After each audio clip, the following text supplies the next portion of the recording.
세웁시다. 함께 봉독한 말씀 마태복음 15장 21절에서 28절 말씀입니다. 이 말씀을 중심으로 해서 주님을 감동시킨 큰 믿음, 이런 제목으로 함께 은혜를 나누겠습니다. 우리는 인생을 살아가면서 감당할 수 없는 큰 위기에 직면할 때가 있습니다. 누구나 시련과 위기를 원치 않지만 그런 시련과 혼란들을 피해서 살아갈 수는 없습니다.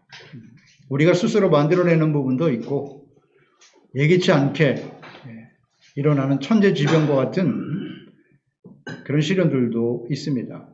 그러니까 인간의 힘으로 해결할 수 없는 그런 절박한 위기와 시련을 만나게 될 때 사람들은 절망하게 되지요. 자신의 능력으로 극복할 수 없기 때문에 낙심하고 혹은 원망을 하기도 합니다.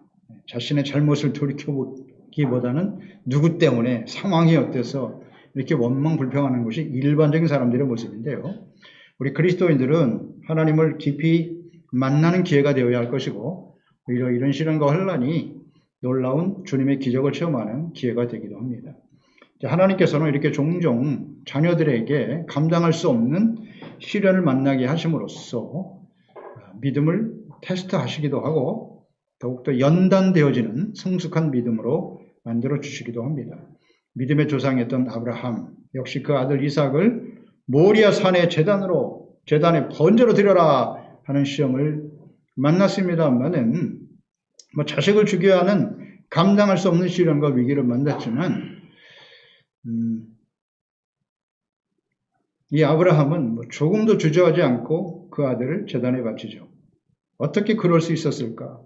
우리가 잘 아는 바입니다. 아브라함이 어떻게 그럴 수 있었을까요? 저는 분명히 묵상하면서 깨닫는 바는 그 말씀을 하신 분이 누구예요? 하나님이시기 때문입니다. 다른 사람이 그렇게 얘기했다면 따를 수 없죠. 그러나 하나님이 직접 말씀하셨잖아요. 그러니까 순종할 수 있었던 거예요. 그래서 즉시 순종함으로써 아브라함은 하나님을 경외하는 자라고 인정받게 되었죠. 그러니까 우리에게 다가오는 시련들은 우리가 말씀을 따라가고 말씀을 순종하고 주님의 말씀대로 살아가고자 할 때 다가오는 시련들은 다 믿음의 테스트예요. 오나 부르에발. 우리의 믿음을 보시기를 원하시는 하나님의 뜻임을 우리는 잘 알 수가 있습니다. 우리가 완전하지 못하기 때문에 돌이키면 돼요. 하나님의 말씀하신 바 그 뜻을 우리가 순종하지 못하면 돌이키면 되는 것이고 주님의 말씀대로 우리가 구원을 받아 하나님의 자녀가 되었으니 주님의 길을 따라가면 되는 것이죠. 그러니까 모든 믿음의 사람들은 인간의 힘으로 어찌할 수 없는 위기의 시련을 통해서 이렇게 하나님을 인격적으로 만나는 기회가 되는 것입니다. 하나님께 순종함으로써 전능하신 하나님의 구원과 능력 또 은혜를 경험하게 되는 것이죠. 사람들이 일반적으로 이런 위기와 시련을 대할 때 보통 세 가지 유형으로 나타나게 되는데요. 그 첫째는 위기와 시련 앞에서 포기하고 낙심하는 거예요. 쉽게 절망해버리죠. 첫 번째 유형이고 두 번째는 위기와 시련의 현실 앞에서 도망치는 거죠.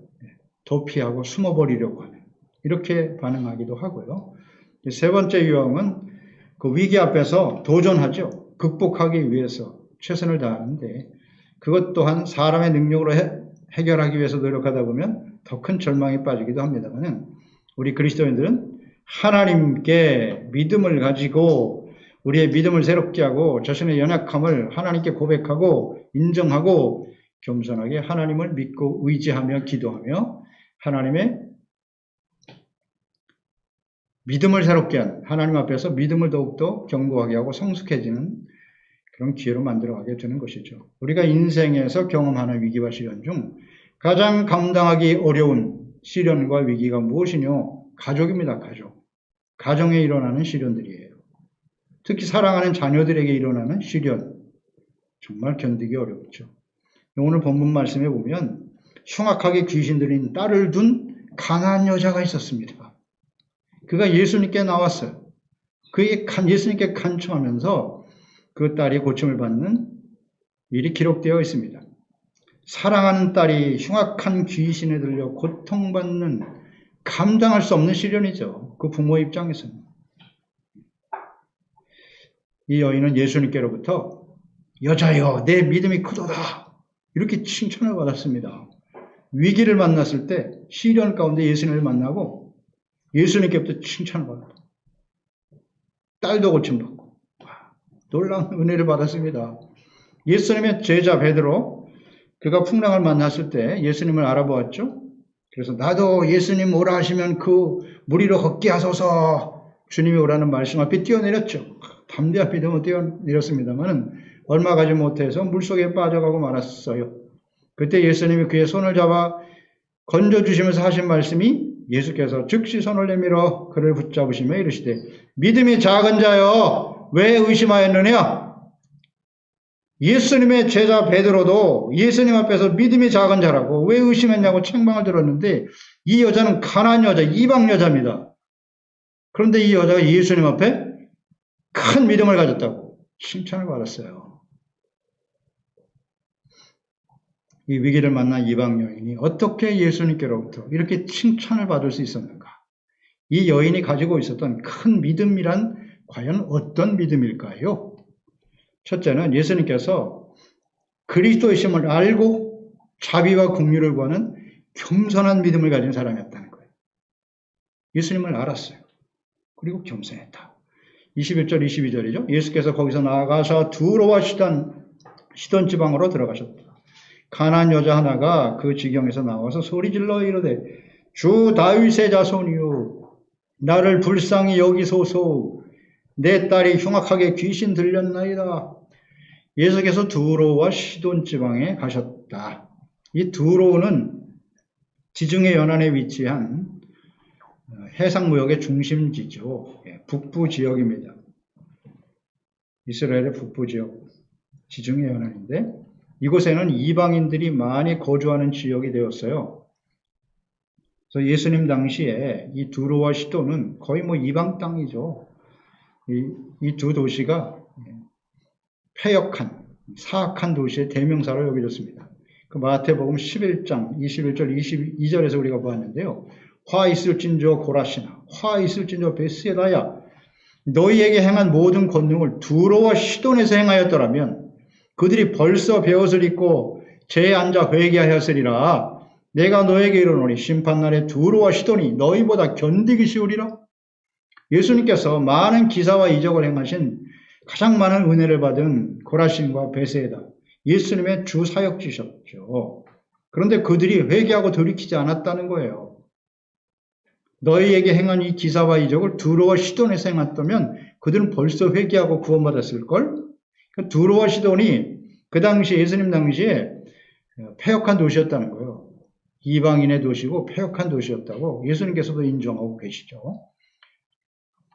근데 이러한 패역한 도시에 살고 있던 이 여인, 예수님께서 그곳에 가셨어요. 그러니까 두로와 시돈에 가신 목적은 무엇이었을까요? 천국 복음이 전파되는 것이고 오늘 이 말씀을 묵상해 보면 이 가난한 여자를 만나기 위해서 가셨던 것 같아요. 그렇지 않습니까? 이 가난한 여자 하나가 그 믿음을 가지고 예수 그리스도를 만남으로써 놀라운 기적을 체험하고 아마 이 가난한 여자는 이 복음의 증인이 되었을 겁니다. 그래서 어떻게 보면 예수님께서 이 여자를 만나러 가셨구나. 물론 복음을 전하시지만 그것을 받고 이 가난한 여자처럼 믿음으로 받아들이면 구원받는 것이고 거부하면 멸망의 길을 갈 수밖에 없는 겁니다. 이 영혼을 구원하기 위해서 가셨구나. 저는 그렇게 묵상이 되네요.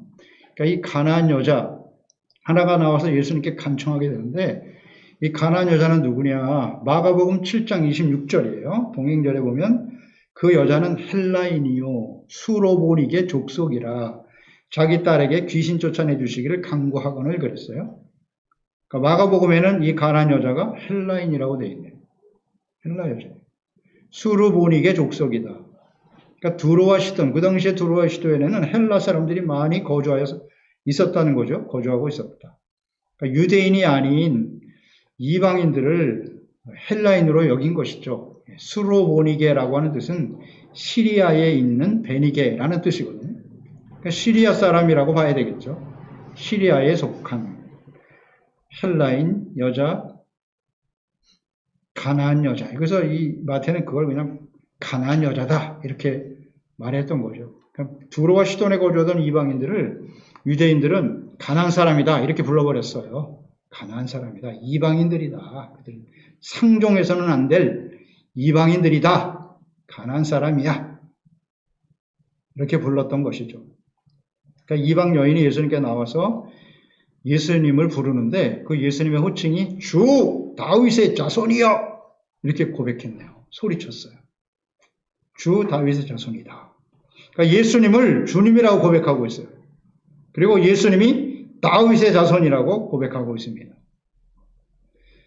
다윗의 자손이라고 하는 것은 메시아죠. 그리스도라고 하는 의미를 가지고 외친 겁니다. 그러니까 이 이방 여인인데 어떻게 예수님께서 하나님의 그 선지자들을 통해서 미리 약속하신 그리스도요, 메시아라고 고백할 수 있었을까? 그러니까 이 여인, 가나안 여자의 고백은 정말 놀라운 고백입니다. 이 고백이 얼마나 귀한 것이냐면 우리가 선행절에서 보았습니다. 선행절에서 아주 위선적이고 외식하는 바리새인들, 서기관들에 대해서 예수님이 하신 말씀이잖아요. 마태복음 15장 1절로 2절에 그때의 바리새인과 서기관들이 예루살렘으로부터 예수께 나와 이르되, 예루살렘 공회로부터 보내심을 받은 사람들이었단 말이죠. 그들이 당신의 제자들이 어찌하여 장로의 전통을 범합니까? 떡을 먹을 때 손을 씻지 아니하나이다. 예루살렘에서 공회원들에 의해서 보내진 바리새인과 서기관들, 성경의 율법에 능통한 자들이었고 나름대로 자신들은 아주 의로운 사람이라고 자부하고 있는 사람들이었죠. 이스라엘 백성들의 영적인 리더들이었어요. 근데 그들이 찾아와서 하나님의 본 백성이죠. 구원의 언약을 계승하고 복의 근원이 되고 제사장이 되어야 할 이스라엘의 지도자들인 이 바리새인과 서기관들은 예수님을 어떻게 하려고 했어요? 어떻게 해서든지 책을 잡아 정죄하고 죽이려고 하고 있었단 말이에요. 그런데 이 이방 여인이 가나안 여자가 헬라 여자가 예수님 앞에 나와서 주 다윗의 자손이요 그리스도이심을 고백하고 있단 말이죠. 한번 비교해 보세요. 그때 예수님의 심정이 어떠하셨을까요? 바리새인들은 죽이려고 하고 있는데 대적하고, 그런데 이 여인은, 가나안 이방 여인은 예수님을 그리스도라고 고백하고 있지 않습니까? 그 마음이 얼마나 감동이 됐을까요? 예수님께서 이 여인의 고백과 믿음에 너무 감동하셨을 것 같고, 그래서 이 여인의 부르짖음을 들으시고 주님께서는 그 여인에 대해서 관심을 가지셨을 거예요. 야, 저 이방 여인이 어떻게 저런 고백을 할 수 있지? 저의 고백이 진실한 믿음일까? 이런 생각을 하셨을 것 같아요. 오늘 본문 말씀을 쭉 묵상해 보면 그 여인에 대한 예수님의 마음이 그러셨을 것 같아요. 이스라엘의 지도자인 바리새인들은 예수님을 정죄하고 죽이려고 하는데 어떻게 이방 여자가 저런 고백을 할 수 있지? 그러니까 이방 가나안 여자의 이 고백이 얼마나 소중한가를 우리가 한번 보면 다음 장인 16장, 마태복음 16장 13절 이하 18절에 예수께서 빌립보 가이사랴 지방에 이르러 제자들에게 뭐라고 이르시되, 야, 사람들이 인자를 누구라고 하느냐? 이르되 더러는 세례 요한이요, 더러는 엘리야, 어떤 이는 예레미야나 선지자 중에 하나이다 이르시되, 그럼 너희는 나를 누구라고 하느냐? 시몬 베드로가 대답하여 이르되 주는 그리스도시요 살아계신 하나님의 아들이시니이다. 예수께서 대답하여 이르시되 바요나 시몬아 네가 복이 있도다.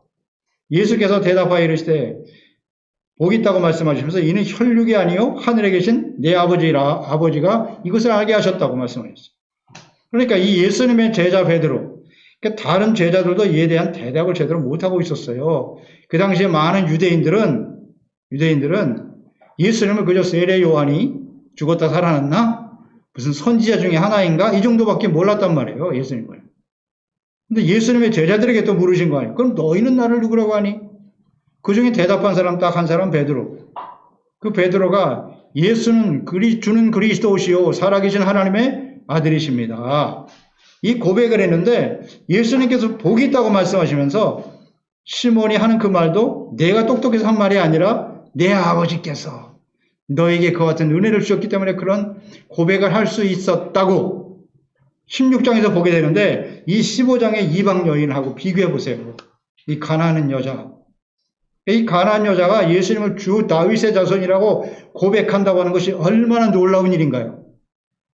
예수님이 그렇게도 원하셨던 마음이 아니겠어요? 15장 지금 본문에 가지고 있던 예수님의 마음이 16장에 가서 제자들에게 물어보신 거예요. 야, 그 가난한 여자는 나를 다윗의 자손 그리스도라고 고백하는데 그럼 너희들은, 나의 백성들은 나를 뭐라고 할까? 라고 물으신 거 아니에요. 연결시켜서 묵상을 해야죠. 예수님의 마음이 느껴져요. 이 여인의 고백이 얼마나 소중했는지. 크게 감동이 되셨을 것 같아요. 한편으로는 마음이 슬프셨겠죠. 나의 백성과 그 당시에 바리새인과 서기관들은 나를 버리고 죽이려고 하는데 이 이방 여자만이 나를 그리스도라고 알고 믿고 고백하는구나. 가슴 아픈 일이기도 하죠. 이 여인은 또 예수님께 나와서 무엇을 구했느냐? 자비와 긍휼을 구했어요. 나를 불쌍히 여기소서. 불쌍히 여기소서. 내 딸이 흉악하게 귀신 들렸나이다. 나를 불쌍히 여기소서. 그러니까 주님 앞에 자비와 긍휼을 구하고 있잖아요. 자비와 긍휼. 이것은 겸손입니다. 겸손. 그리고 예수님이 그리스도라는 사실을 고백했을 뿐만 아니라 예수님의 성품을 잘 알고 있어요. 내가 가난한 여자지만, 이방 여자지만 예수님께서는 자비와 긍휼이 풍성하신 분이고 겸손한 자세로 하나님께, 주님께 나아가면 주님께서는 외면하지 아니하시고 병든 자를 치료해 주시는 하나님이시다. 그래서 내가 구할 것은 자비와 긍휼밖에 없도다. 이런 겸손한 마음을 갖고 있습니다. 이 선행전인 바리새인들과 한번 비교해 보세요. 이 바리새인들은 외식하면서 말이죠. 예수님과 제자들이 손을 씻지 않고 떡을 먹었다고 얼마나 정죄하고 비난하고 비판하고 죽이려고 하잖아요. 예수님을. 하나님의 아들을 말입니다. 두렵지도 않은가? 그런데 이 여인은 나를 불쌍히 여기세요. 비교해 보세요. 그들이 얼마나 교만한 사람들인가? 하나님은 교만한 사람 가장 싫어하세요. 하나님은 겸손한 자에게 은혜를 주시고 교만한 자는 대적하십니다. 그 사람들이 무슨 바리새인이고 뭐 종교적으로 뭐 대단한 열심을 가지고 있고 상관없어요. 그들이 교만하다면 하나님의 대적 공의 앞에 설 수밖에 없는 겁니다. 그게 하나님의 속성입니다. 비록 가난한 여자지만 이방인으로 취급받는 이방인이죠. 그런데 겸손하죠. 하나님이요. 나를 불쌍히 여겨주세요. 하나님은 그런 사람들을 좋아하세요. 겸손한 믿음을 가졌기 때문에 하나님께서는 큰 자라고 인정해 주시는 겁니다. 큰 믿음이라고 인정해 주시는 거예요.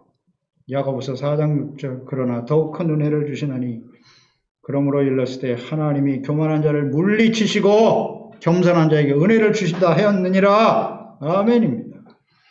겸손이 큰 믿음이에요. 예수님께서도 말씀하셨죠. 제자들이 예수님 따라다니면서 예수님 이 나라의 왕이 되시면 누가 더 높은 자리에 올라갈 것이냐. 맨날 그거 가지고 싸웠어요. 그러니까 어린아이 하나 데리고 와서 이 어린아이와 같지 않으면 안 된다.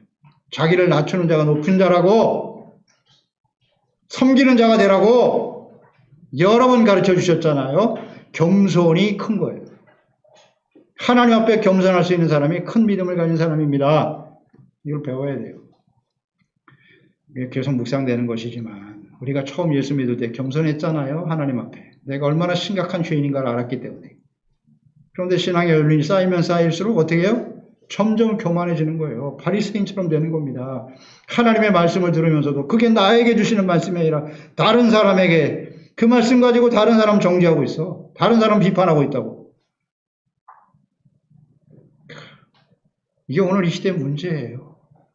이상하지도 않아요. 성경에 다 말씀을, 성경은 진리거든요.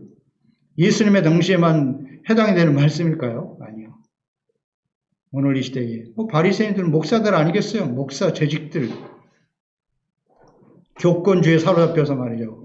대단한 자기가 무슨 권세와 능력을 가지고 있는 것처럼 자기 믿음이 뭐 제일 옳은 믿음인 줄 알아요. 다 그걸 주장하고 사람들 정죄하고 비판하고 이게 다 바리새인입니다. 교만이에요. 교만. 뭐가 달라 이 사람들하고. 자기들만 의롭다고. 하나님 그런 사람과 함께 하시지 않아요. 언제나 겸손한 자세, 주여 나를 불쌍히 여기소서. 그냥 입으로만 하는 게 아니라 하나님 중심을 보시지 않겠습니까? 하나님 앞에 나와서 예배드리고 주님 앞에 말씀을 묵상하고 기도할 때마다 정말 하나님의 나를 불쌍히 여기세요. 하나님. 그런 사람이 겸손한 사람이에요. 그런 사람이 큰 믿음을 가진 사람입니다. 아멘. 두 번째는요. 어떤 상황에서도 절대 포기하지 않는 믿음. 이 여인 23절 24절이죠. 예수는 한 말씀도 대답하지 아니하시니 제자들이 와서 청하여 말하되 그 여자가 우리 뒤에서 소리를 지르오니 그를 보내소서. 예수께서 대답하여 이르시되 나는 이스라엘 집에 잃어버린 양 외에는 다른 데로 보내심을 받지 아니하였노라. 자, 이 여인은 예수님께 대한 믿음과 자신이 이방인이라고 하는 것을 인정했어요. 그리고 예수님께 나와서 자비와 긍휼을 구하는 겸손함도 있었고, 또 예수님께서 반드시 자신의 귀신 들린 딸을 고쳐 주실 것이라고 하는 믿음을 가지고 나왔죠. 분명히 가지고 나왔는데 이 세 가지 장애를 만나게 되었어요. 예수님께 나오긴 나왔는데 세 가지 장애가 있어요. 이걸 반드시 극복해야만 했어요. 이것은 어느 날 이방인이었던 우리가 예수 그리스도를 믿고 구원을 받아 하나님의 자녀가 되어 살아가는 동안 다가오는 위기와 시련, 이런 시련을 만날 때 주님께 나가서 우리가 기도하게 되겠죠. 그 기도할 때 반드시 만나게 되는 일이고 또 극복해야만 하는 장애물이에요. 이 세 가지가 반드시 있어요. 첫째는 예수님의 침묵이에요. 예수님이 이 여자가 그렇게 소리치는데 감동적이잖아요. 주 다윗의 자손이요. 예수님이 들으셨다고요. 그런데 침묵하셨어요. 아무 대답도 안 하셔. 겸손하고 진실한 마음으로 부르짖고 있는 이 여인에 대해서 예수님께서는 반응을 안 하셨다. 침묵하셨다. 그러니까 예수님께서 그 여인이 그리스도에 대한 올바른 믿음도 있었고 딸이 흉악한 귀신에 들린 그 상황도 아셨어요. 당연히 불쌍히 여기시는 분이죠. 그의 고통과 아픔을 알고 계셨습니다. 절박함도 알고 계셨습니다. 그런데 침묵하셨다. 그러니까 예수님의 침묵의 의미는 무엇일까요? 왜 침묵하셨을 것 같습니까? 그 여인의 믿음이 진실함을 확인해 보시기 위해서. 그렇지 않겠습니까? 예수님은 이와 같은 모습을 많이 보여주셨어요. 믿음으로 고백도 했어요. 우리가 예배 드릴 때 신앙 고백도 해요. 다 하잖아요, 신앙 고백. 그리고 하나님 앞에 기도도 드리잖아요. 근데 정말 너희들이 나를 믿니? 너희들의 그 믿음의 고백이 진실하니? 이걸 항상 보기를 원하신다고요. 예수님께서는. 예수님은 어제나 오늘이나 영원토록 동일하시니까요. 그러니까 이전에 예수님께 나와서 이 가나안 여자와 같이 부르짖었던 사람이 있었죠. 마가복음 10장 46절에 바디메오가 나오잖아요. 우리가 잘 알죠. 여리고에 이르렀더니 예수께서 제자들과 허다한 무리와 함께 여리고에 나가실 때 디메오의 아들인 맹인 거지 바디메오가 길가에 앉았다가 나사렛 예수시란 말을 듣고 소리질러 이르되 다윗의 자손 예수여 나를 불쌍히 여기소서. 고백이 같잖아요. 같은 고백을 하고 있죠. 이 가나안 여자는. 그렇게 외쳤어요. 그런데 예수님이 대답이 없으시네. 즉시 데려와라 해서 고쳐주실 줄 알았더니 많은 사람이 꾸짖어 잠잠하라. 시끄러워. 거지 주제, 소경 주제. 그 당시에 소경은 저주받은 자예요. 저주받았기 때문에 소경이 됐다는 거예요. 거지가 됐고. 소경이 됐기 때문에 너는 너 같은 사람은 예수님 앞에 오면 안 돼. 그래서 조용하라 그랬어요. 그랬더니 더 소리 질렀죠. 그가 더욱 크게 소리 질러 이르되 다윗의 자손이여 나를 불쌍히 여기소서. 그때서야 예수님이 데려와라 그랬어요. 그를 부르라. 그래서 맹인을 부르며 이르되 안심하고 일어나라. 그가 너를 부르신다 하매. 그러니까 예수님께서 분명히 들으셨음에도 불구하고 침묵하셨어요. 믿음을 보는 거예요.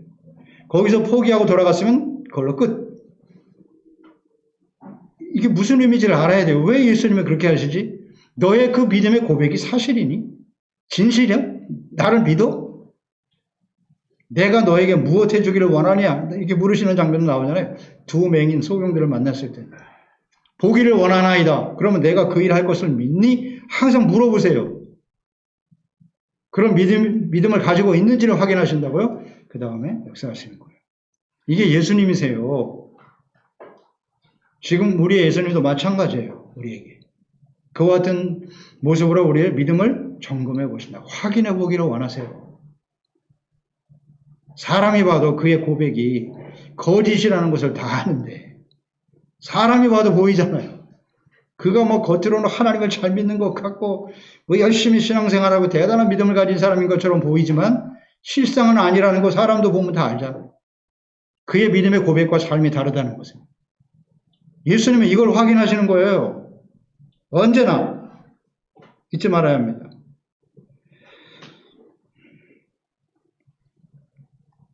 오늘날 그리스도인들도 주님께 믿음을 가지고 나와 기도하고 신앙생활 하죠. 그런데 주님께서 침묵하실 때가 있어요. 응답하지 않으실 때가 있다고요.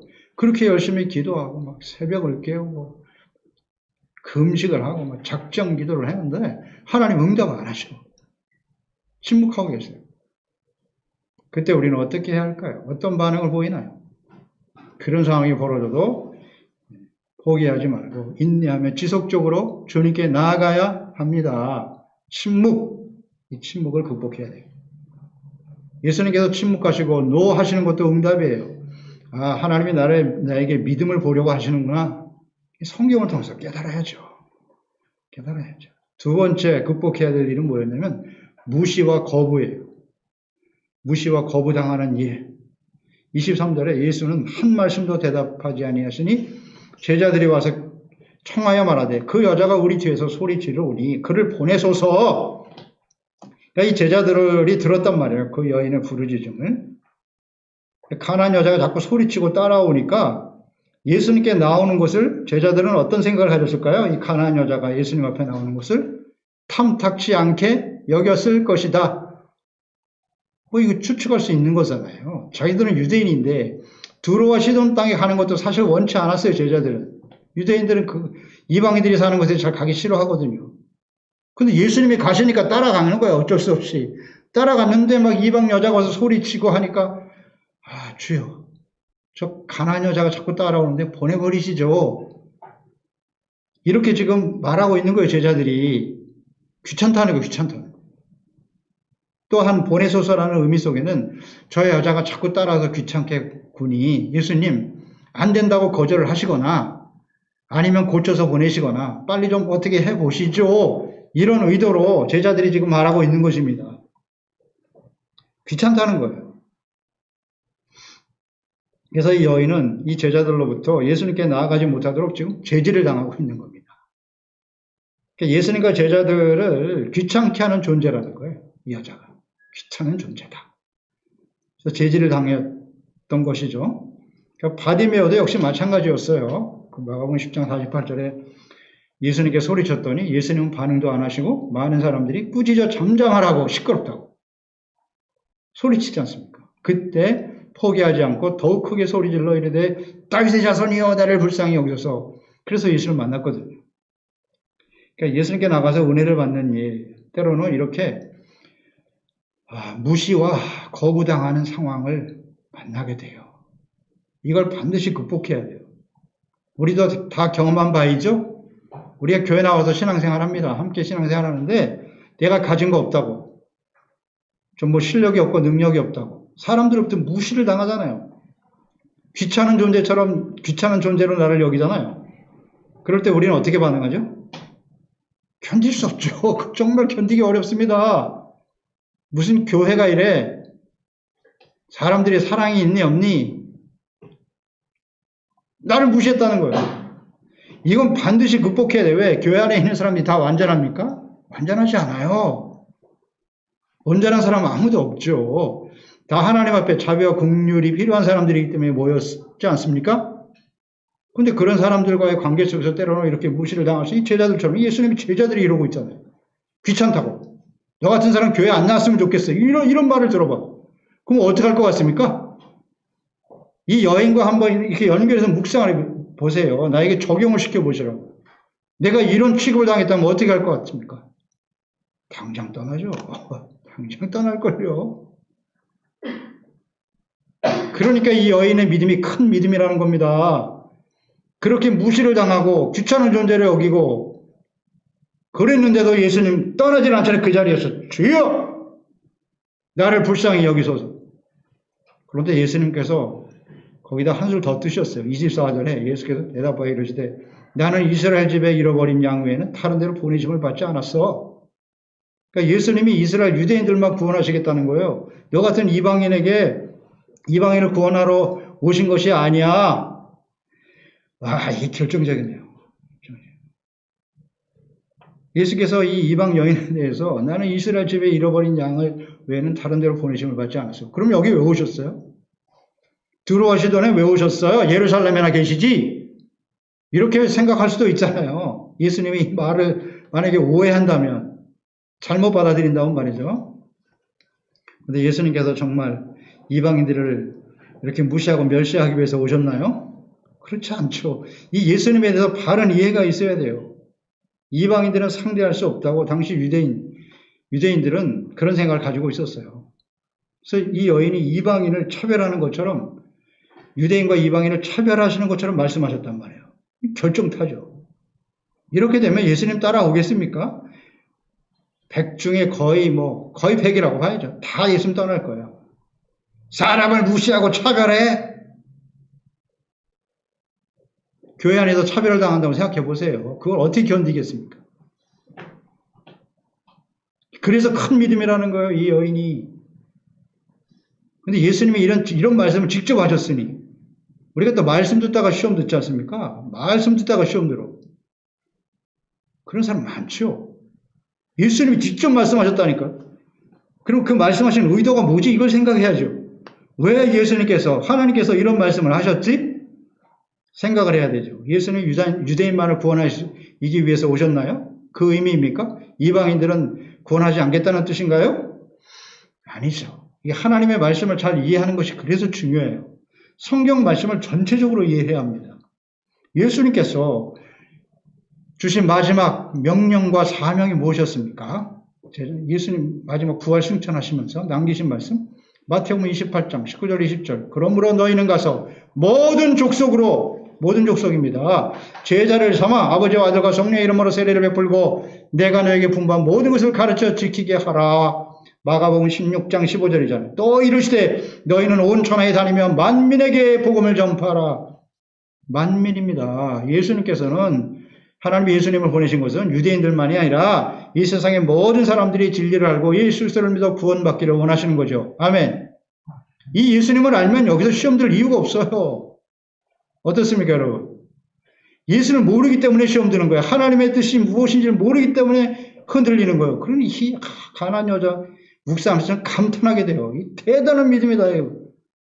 물론 딸이 흉악히 귀신 들려서 어찌할 수 없는 절박한 상황이 있기는 하지만 아무리 그런 절박한 상황이라도 교회 나왔더니 나 무시하고 귀찮은 존재를 여기고 차별하고 이래보세요. 견디기 어렵습니다. 그러니까 그냥 교회에 나온 사람은 떠나요. 그렇죠? 뭐 교회가 여기밖에 없어? 그리고 떠나버리겠죠. 그러나 예수님께 나온 사람은 이렇게 되는 거예요. 이 여인처럼 되는 거예요. 이 차이를 아시겠습니까? 교회에 나오는 거하고 예수님께 나오는 차이가 무엇인지? 오늘 이 차이를 모르는 사람이 많아요. 엉터리죠, 엉터리. 예수님을 보고 나와야지, 예수님. 그게 무슨, 그런 말 수없이 듣죠? 예수님 보고 나와야지. 교회 보고, 사람 보고 나오나. 그 의미가 뭐냔 말이에요. 이런 차별과 무시와 거부를 당했을 때 내가 어떻게 반응하는가? 떠나는 사람은 예수님께 나온 사람이 아니에요. 아무리 변명을 하고 뭐 여러 가지로 합리화시키고 그렇지 않아요. 예수님을 보고 나온 사람들은 여인처럼 반응하게 돼 있어요. 절대로 예수님은 차별하시지 않습니다. 골로새 3장 5절로 11절이죠. 그러므로 땅에 있는 지체를 죽여라. 곧 음란, 부정, 사욕, 악한 정욕, 탐심인데 탐심은 우상숭배야. 이것들로 말미암아 하나님의 진노가 임하는 거지. 너희도 전에 예수 믿기 전에 그 가운데서 살 때에 그 가운데서 행하였으나 이제는 너희가 이 모든 것을 벗어버리라. 곧 분함, 노여움, 악의, 비방, 너의 입에 부끄러운 말이다. 너희가 서로 거짓말을 하지 마라. 옛사람과 그 행위를 벗어버리고 새 사람을 입었으니 이는 자기를 창조하신 이의 형상을 따라 지식에까지 새롭게 하심을 입은 자야. 거기에는 헬라인이나 유대인이나 할레파나 무할레파나 야만인이나 수구다인이나 종이나 자유인이 차별이 있을 수 없나니. 아멘. 오직 그리스도는 만유시요 만유 안에 계시니라. 아멘입니다. 이 예수님이 어떤 분인지, 복음이 무엇인지 이 땅에 오신 목적을 아는 사람은 이 예수님의 이와 같은 차별적인 이 말씀에 대해서 흔들리지 않는다는 거예요. 포기하지 않는다는 겁니다. 이게 정말 큰 믿음이에요. 큰 믿음입니다. 그래서 이 가나안 여자는 예수님으로부터 또 그 제자들로부터 이방인이라고 차별과 거부를 당하는 상황을 만났지만 그것을 극복하게 되었다는 거예요. 끝까지 포기하지 않고 예수님께 나와 도움을 간청했어요. 25절에 여자가 와서 예수께 절하며 이르되 주여 저를 도와주세요. 그럼에도 불구하고 그러잖아요. 그럼에도 불구하고 주여 나를 도와주세요. 마지막 세 번째, 이 여자, 가나안 여자의 믿음이 왜 큰 믿음이냐면 구원을 사모하고 인내하는 믿음을 가지고 있다는 거예요. 겸손. 두 번째는 절대 포기하지 않아. 어떤 상황이 나와도 흔들리지 않아. 그 다음 구원을 사모하는 거예요. 예수님만이 이 일을 하실 수 있다고. 인내하잖아요. 인내하는 믿음. 인내가 난 소중하다고 보여줍니다. 자, 예수님께서 이스라엘의 잃어버린 양을 찾기 위해서 오셨기 때문에 이방인은 상대하지 않겠다. 이런 말씀을 하셨단 말이에요. 이건 다 운하뿌르에바죠. 그러니까 하나님, 예수님이 어떤 분이신가 전체를 이해하게 되면 이건 다 운하뿌르에바예요. 내가 차별을 당하고 거부를 당하고 이건 나의 믿음을 보려고 하시는구나. 간단하잖아요. 이걸 모르면 되나? 지금까지 신앙생활하면서 나의 믿음을 테스트하시려고 하는 겁니다. 나의 믿음이 진실한지, 진짜 예수 그리스도를 믿고 있는지, 알고 믿는지 다 자기의 중심으로 믿잖아요. 아전인수. 내가 좋은 대로, 내가 원하는 대로 이렇게 믿고 있잖아요. 그런 사람은 다 떠나죠. 도저히 극복 못합니다. 극복 못해요. 그러니까 예수님 앞에 그런 거부하고 차별을 당했는데도 그냥 엎드리잖아요. 주여 도와주세요. 그런데요, 26절, 27절, 와, 이건 정말 한술 더 드시는 거예요. 한 걸음 더 나가셨어. 정말 견디기 어려운 시험이에요. 이 차별과 모멸감을 확실하게 느낄 수 있도록 대답하여 이르시되 자녀의 떡을 쳐요. 개들에게 던진 마땅하지 않느냐. 이런 말씀까지 하시네. 야, 여자가 이르되 주여 올소이다마는 개들도 제 주인의 상에 떨어지는 부스러기를 먹나이다. 자녀의 떡을 쳐요. 개들에게 던지기 마땅하지 않다고. 야, 이 결정적이네요. 두 번째 또 그 마음에 상처를 주시네. 그러니까 예수께서는 이방 여인이 겸손하게 절하고 간청할 때 믿음이 있음을 보신 거죠. 그리고 그 믿음이 정말 얼마나 큰 믿음인가를 확인해 보기를 원하셨던 거예요. 그러니까 나중에 칭찬하셨으니까 예수님의 의도는 믿음에 맞춰져 있었던 거예요. 이 여인의 믿음이 어떠한가 한번 보자. 다시 한번 차별과 거부의 의사를 나타내셨던 거죠. 분명 예수님을 주라고 고백했어요. 그리고 다윗의 자손 그리스도라고 고백했습니다. 근데 그 믿음이 진짜 믿음이야? 내가 정말 너의 주인이 맞니? 이렇게. 근데 거부, 차별, 이방인이라고 차별을 하셨는데 여기 자녀의 떡이라는 표현이 있잖아요. 자녀의 떡을 취하여. 자녀의 떡은 누구겠어요? 하나님의 언약의 백성 이스라엘이죠. 이스라엘에게 주시는 구원의 은혜죠. 자녀. 택함 받은 이스라엘 백성들. 그들을 개들에게 던지기 마땅하지 않다. 이 개라고 하는 헬라어가 퀴나리아인데, 퀴나리아. 이 퀴나리아의 개는 뭐냐면 애완용 강아지예요. 애완용 강아지. 집에서 키우는 강아지예요. 그러니까 이 유대인들에게 있어서 이 개는 말이죠. 좀 부정하게 여겨졌어요. 그래서 유대인들은 이 개를 사람들에게 적용할 때는 부정한 이방인들을 의미하는 말로 사용됐죠. 개, 거룩하지 못한, 부정한. 그러나 사실 이 여인은 수르보니게 여인이잖아요. 가나안 여자죠. 가나안 여자에게 있어서 사실 퀴나리아는 같이 사는 강아지야, 강아지 어떻게 보면. 그런 의미로 받아들였을 수도 있어요. 그런데 분명한 의도는 그거겠죠. 예수님이 말씀하신 것은 유대인과 이방인은 다르다. 차별에 대해서 지금 말씀하고 계시는 거예요.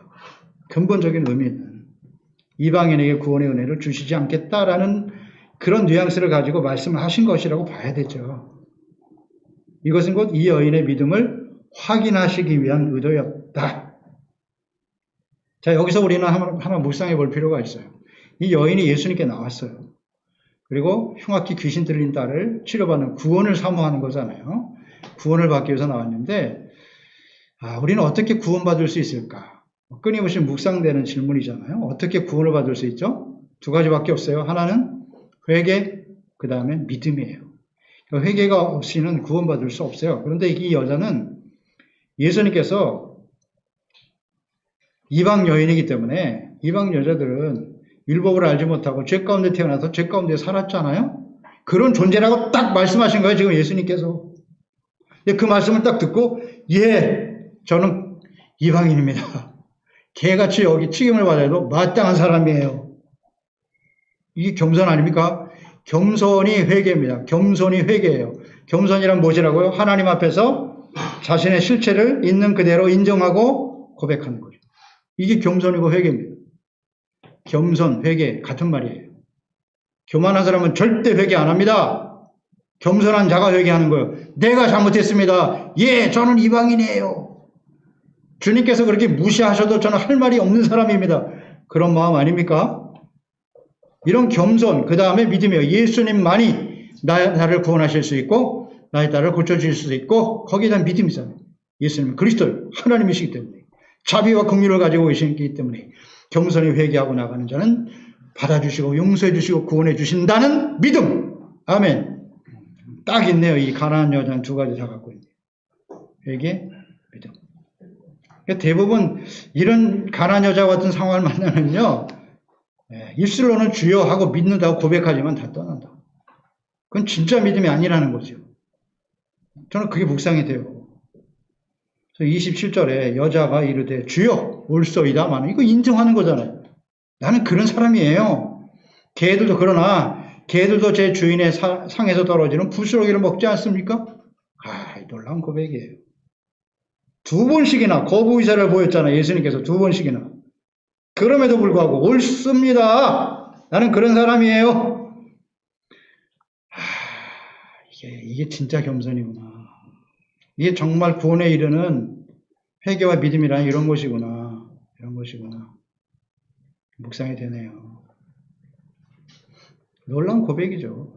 상에서 떨어지는 부스러기를 먹지 않습니까? 주여, 나는 이방인이라 감히 하나님 앞에 설 수도 없는 존재인데 부스러기와 같은 은혜라도 좀 베풀어 주세요. 감동적이네. 사람이 봐도 이게 감동이 되는데 진실한 겸손이에요. 진실한 겸손.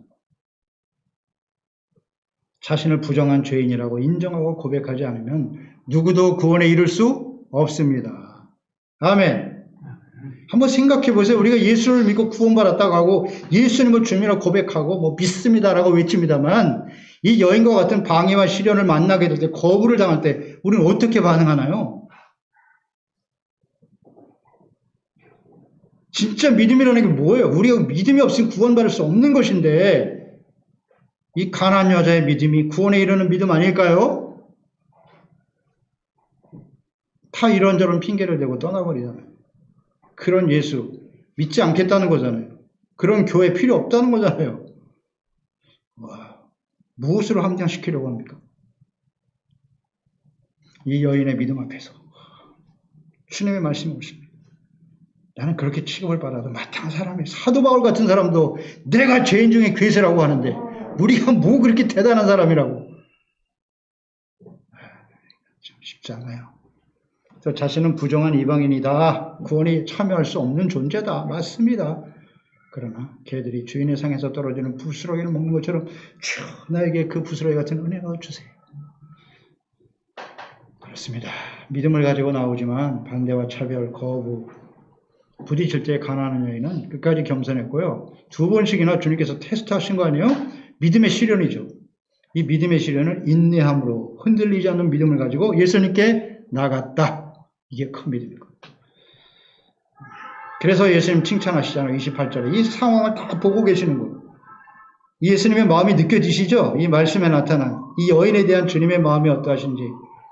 그래서 칭찬하시는 거예요. 이르시되 여자야 내 믿음이 크도다. 내 소원대로 되리라 하시니 그때로부터 그 딸이 나으니라. 아멘.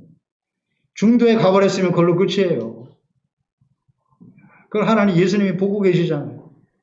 그러니까 그런 여인이기 때문에 하나님의 구원을 받았던 이 구원에 이르는 큰 믿음이 무엇인가를 주님께서 많은 사람들에게 교훈으로 남기기 위해서 이 모든 과정을 주님께서 행하신 것이고 성경에 기록하셨다. 아멘.